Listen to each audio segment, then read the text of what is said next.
Kakšno je tvoje prostovoljno delo in zakaj si se odločil to početi? V bistvu sem v svojih mladih letih se ukvarjal z športom, kjer sem spoznal veliko prijateljev, športnikov. In po zaključeni aktivni poti sem se pač odločil, da bom z njihovo pomočjo naredil nekaj dobrega. Zato smo 2019 prvič naredili dražbo športnih artiklov. K sodelovanju sem povabil slovenske in pa tuje športnike, ki so svoje rekvizite darovali, ki smo jih na dražbi prodali. Vsa sredstva pa namenili Zvezi prijateljev mladine Šentjur za pomoč tistim, ki pač to najbolj potrebujejo. Ja, zdaj v bistvu smo imeli letos drugo dražbo, ki je bila že precej bolj uspešna kot prva.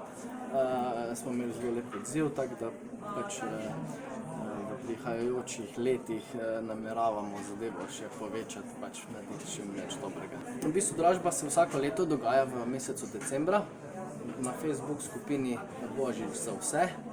Tako da v decembru se tam dogaja vse povezano v zvezi z dražbo.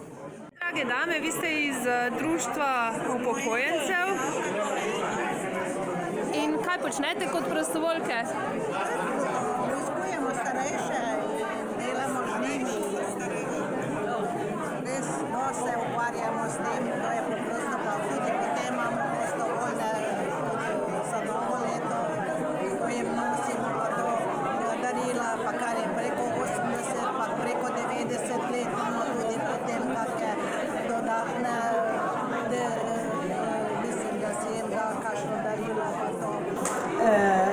Torej, prostovoljci obiskujem, če o sebi govorim, starejši ljudi v mojem kraju.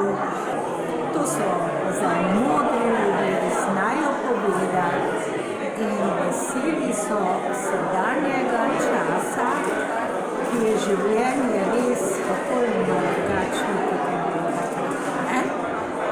Torej, kot prostoperka, prej sem bila v domu starejših 10 let in leta 20, ko se je korona začela, so se tam vrata zaprla in sem se takoj prijavila za prostoperko občine Šentjur in so ljudje zelo veseli, da ima občina omogočen ta prevoz preko Zlate mreže Ljubljana oziroma Slovenije. Vem, da je ogromno 1000 kilometrov in ogromno obiskov.